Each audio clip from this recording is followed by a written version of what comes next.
Alô, meu irmão, minha irmã, seja muito bem-vindo a essa meditação da primeira semana do tempo do Advento.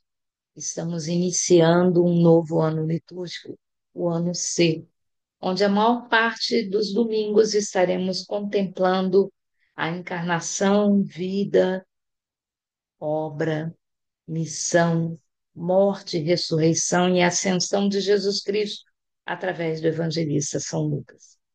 Que nós possamos aproveitar esse novo ano como uma proposta de estarmos mais perto da palavra de Deus, de tudo aquilo que ele já revelou a nós cristãos, para colocarmos em prática.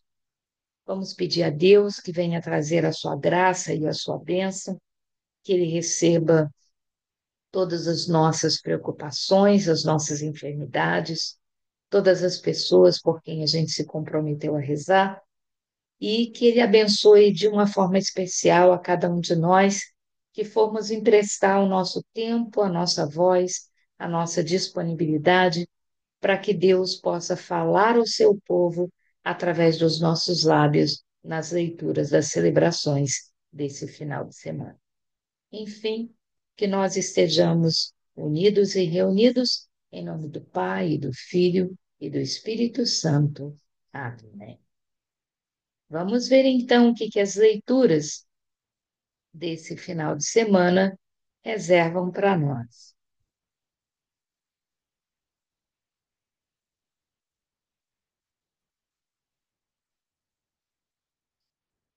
A primeira leitura é tirada do livro do profeta Jeremias e diz assim: Eis que virão dias, diz o Senhor, em que farei cumprir a promessa de bens futuros para a casa de Israel e para a casa de Judá.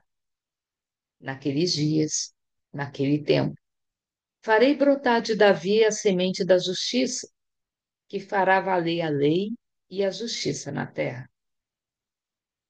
Naqueles dias, Judá será salvo e Jerusalém terá uma população confiante. Este é o nome que servirá para designá-lo. O Senhor é a nossa justiça. É uma profecia incontestável sobre a vinda de Jesus Cristo, né? A raiz de Davi, né? Ah, que vem exatamente ser no nosso meio a justiça de Deus.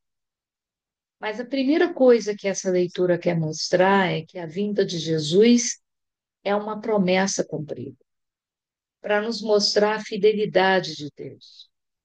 Deus, quando se compromete com a gente, ele cumpre.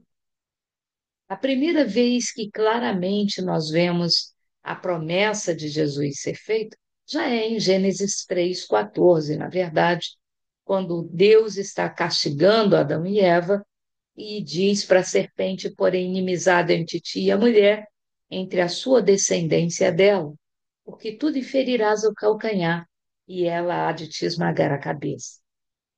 O único ser já nascido no mundo que era descendente apenas de mulher se chamou Jesus Cristo. Então, no primeiro momento do primeiro pecado, Jesus já nos era prometido, mas de uma forma ainda ah, obscura, misteriosa. Mas quando Jacó está para morrer e ele transmite o direito da bênção para o seu filho Judá, ele diz: Tu, Judá, leão de Judá, o cetro não se afastará de ti, meu filho, até que venha aquele que há de reinar para sempre. Ele chega montado numa jumenta e um filho de jumenta.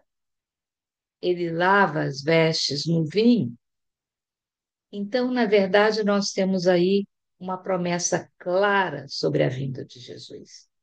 E é exatamente para mostrar que essa promessa está sendo cumprida que, quando Jesus entra em Jerusalém na Semana Santa, ele entra montado num burrinho, num filho de uma jumenta.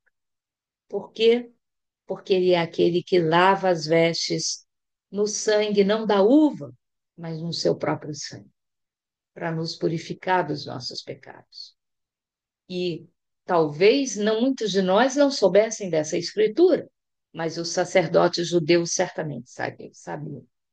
Então, quando Jesus está entrando em Jerusalém, ele está fazendo um anúncio público, dizendo: Eu sou aquele que estava para vir. Nosso Deus é um Deus fiel. E Jesus veio para o povo de Israel, para Judá, para a tribo de Judá, exatamente em função dessa promessa feita por Deus a Davi, de que nunca faltaria um descendente dele no trono de Judá. Meus irmãos, minhas irmãs, mas hoje essa promessa não é só para os judeus, é para aqueles que de longe ouvirem a voz do Senhor e atenderem o seu chamado. É para você e é para mim. Jesus já veio uma vez como um bebê nascido numa manjedoura em Belém. Quando ele vier uma segunda vez, não será como bebê no ventre de uma virgem. Ele virá como o Rei Altíssimo que nós celebramos no último fim de semana, para julgar todos os povos. E isso faz com que o principal propósito do tempo do Advento se revele para nós. O tempo do Advento, ao contrário do que muita gente pensa, não é para preparar para o Natal. O Natal foi a primeira vinda de Jesus. O tempo do Advento é para nos preparar para a segunda vinda de Jesus. A principal mensagem desse tempo é: se ele voltasse hoje, como é que ele te encontraria? Virgem prudente ou imprudente? Servo fiel ou infiel? Filho de Deus, ovelha achada ou ovelha perdida? Cabe a cada um de nós escolher que tipo de terreno nós queremos ser para o Evangelho de Jesus. Cabe a cada um de nós. Como a gente costuma fazer em todo ano novo na nossa vida civil. Nesse ano novo da vida litúrgica, dizer para Deus: eu serei um cristão melhor nesse ano que começa. É o que Deus espera de nós. Porque assim, quando Ele vier, nos encontrará pronto. O salmo responsorial é tirado do Salmo 24 e diz: Senhor meu Deus, a vós elevo a minha alma. Mostrai-me, ó Senhor, vossos caminhos e fazei-me conhecer a vossa estrada. Vossa verdade me oriente e me conduza, porque sois o Deus da minha salvação. O Senhor é piedade e retidão, e reconduz ao bom caminho os pecadores. Ele dirige os humildes na justiça, e aos pobres ele ensina o seu caminho. Verdade e amor são os caminhos do Senhor, para quem guarda sua aliança e seus preceitos. O Senhor se torna íntimo aos que o temem e lhes dá a conhecer sua aliança. O que esse salmo está dizendo é que essa promessa de Deus não é mais só para o povo de Israel, é para você. Se estiver disposto a guardar a sua palavra, a seguir o seu caminho. Ele será Senhor, minha justiça, também para você, também para os seus problemas, também para os seus dilemas. Nós podemos escolher ser de Deus ou não ser de Deus.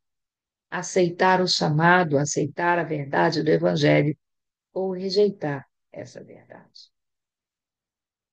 A segunda leitura é tirada da primeira carta de São Paulo aos Tessalonicenses e diz assim: Irmãos, o Senhor vos conceda que o amor entre vós e para com todos aumente e transborde sempre mais, a exemplo do amor que temos por vós. Que assim ele confirme os vossos corações numa santidade sem defeito aos olhos de Deus, nosso Pai, no dia da vinda de nosso Senhor Jesus, com todos os seus santos. Enfim, meus irmãos, eis o que vos pedimos e exortamos no Senhor Jesus. Aprendestes de nós como deveis viver para agradar a Deus, e já estáis vivendo assim. Fazei progressos ainda maiores. Conheceis de fato as instruções que temos dado em nome do Senhor Jesus. São Paulo está dizendo nessa epístola é que nós não podemos apenas conhecer intelectualmente a palavra de Deus, nós temos que praticá-la. E, na verdade, nós praticamos a verdade do evangelho pregado por Jesus exatamente na forma como a gente se relaciona com o nosso próximo. Por isso, São Paulo começa dizendo que o amor entre vós e para com todos, aumente e transborde ainda mais. Porque quando Jesus vier, como ele promete lá em Mateus 25, para separar as ovelhas à sua esquerda e à sua direita, ele vai dizer: Vinde, benditos de meu Pai, a quem soube dar de comer, vestir, visitar na doença, trazer consolo na prisão, àqueles que são filhos de Deus. Não adianta você dizer para Jesus: Eu rezei 1000 novenas, eu rezei 30.000 rosários, eu assisti 40.000 missas. Se você trata o seu próximo como um lixo, porque o seu próximo é alguém por quem Jesus morreu. Como você pode dizer que ama esse Jesus e não tratar com dignidade aqueles para quem Jesus declarou o seu amor eterno? Nós somos amados por Deus, mas o próximo também é. Mesmo que esse próximo seja alguém que nos magoou, seja alguém que nos incomoda, ele é amado por Deus. A forma como ele nos trata não nos dá o direito de tratá-lo igual, porque nós somos cristãos. E cristão é ser imitador de Cristo. Então nós temos que tratar o nosso próximo como Jesus pessoalmente trataria.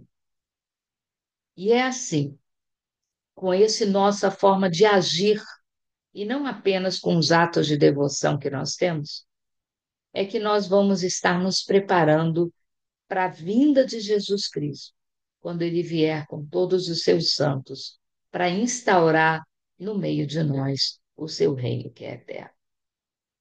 Ora, aprendemos com os apóstolos como devemos viver.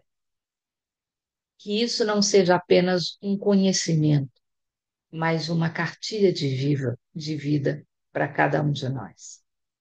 Até quando eu preciso crescer no amor que eu tenho pelo meu próximo?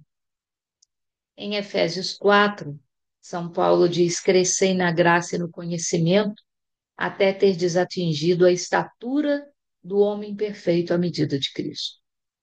Se você acha que já está amando o teu próximo tanto quanto Jesus Cristo amaria, não precisa crescer mais. Se você acha que já está perdoando o seu próximo tanto quanto Jesus perdoaria, não precisa perdoar mais. Se você acha que está fazendo para o seu próximo o bem que Jesus faria, não precisa fazer mais. Se você não está lá, então, arregace as mangas, meu irmão, porque somos igreja militante, igreja que ainda está nesse mundo. Igreja militante é aquela que milita, é aquela que age, é aquela que faz. Enquanto ainda temos tempo de agir, de fazer e de construir o reino de Deus já nesse mundo. E o Evangelho é tirado de Lucas, no capítulo 21, e diz assim: Naquele tempo, disse Jesus a seus discípulos: haverá sinais no sol, na lua e nas estrelas. Na terra, as nações ficarão angustiadas com o pavor do barulho do mar e das ondas. Os homens vão desmaiar de medo só em pensar no que vai acontecer ao mundo, porque as forças do céu serão abaladas. Então, eles verão o Filho do Homem vindo numa nuvem com grande poder e glória. Quando essas coisas começarem a acontecer, levantai-vos e erguei a cabeça, porque a vossa libertação está próxima. Tomai cuidado para que vossos corações não fiquem insensíveis por causa da gula, da embriaguez, das preocupações da vida. E esse dia não caia de repente sobre vós, pois esse dia cairá como uma armadilha sobre todos os habitantes de toda a terra. Portanto, ficai atentos e orai a todo momento, a fim de terdes força para escapar de tudo o que deve acontecer e para ficardes em pé diante do Filho do Homem. Esse evangelho não podia ser mais claro. O fim dos tempos será terrível. Isso nunca foi um segredo. E causará medo, porque as forças da natureza serão abaladas e o mundo como a gente conhece deixará de existir. Aqueles que forem imprudentes, aqueles que não viverem na sombra do Altíssimo, terão muito medo desse dia, porque terão medo de um fim que eles não conhecem e não sabem dimensionar. Aqueles, porém, que forem virgens prudentes, aqueles que forem ramo inserido na videira verdadeira que é Cristo, não tem nada a temer. Na verdade, o final dos tempos será sinal do fim do sofrimento em uma vida limitada como a gente conhece hoje. E o início da vida eterna que Jesus veio conquistar para nós. Então, aqueles que não forem pegos desprevenidos, porque ao invés de viver o evangelho que Jesus enviou e anunciou, eles, na verdade, estarão preocupados com a comida, com os prazeres, com as preocupações da vida, com as bebidas. Estes terão muito a temer. Mas o que diz Jesus é que aqueles que forem dele podem levantar a cabeça e ter a mesma serenidade que Maria teve aos pés da cruz. Era doloroso o que ela estava vendo, certamente que sim. Mas ela sabia que o filho dela precisaria passar por aquilo para alcançar um bem maior. E a esperança na ressurreição que ele já tinha anunciado fez com que ela fosse capaz de permanecer firme aos pés da cruz, diante da maior dor que uma pessoa pode experimentar no mundo, que é ver o seu filho em sofrimento, principalmente sabendo da inocência e da santidade desse filho. Aqueles que são de Deus, então, não precisam temer o final dos tempos, mas precisam estar preparados para ele, porque ele vai chegar de repente. Deus não vai mandar bilhete, não vai estoar sirene anunciando que ele vai acontecer. Por isso, nós temos que viver cada dia da nossa vida como se aquele fosse o dia do encontro do Senhor. Isso é o advento, o tempo da espera, a espera por um Senhor que vem, e ele virá certamente, não como um bebê, mas como um juiz, para julgar a todos. Se ele te encontrar vivendo o Evangelho, você não tem o que temer, porque você vai poder ficar de pé diante do Filho do Homem. Amém? Amém e amém. Tenha um santo ano novo litúrgico na sua vida. Que o Senhor nos abençoe e nos guarde. Que Ele volte para nós o seu rosto e se compadeça de nós. Que Ele nos mostre a sua face e nos dê a sua paz. É o que pedimos em nome do Pai, e do Filho, e do Espírito Santo. Amém. Fiquem com Deus. Boa semana.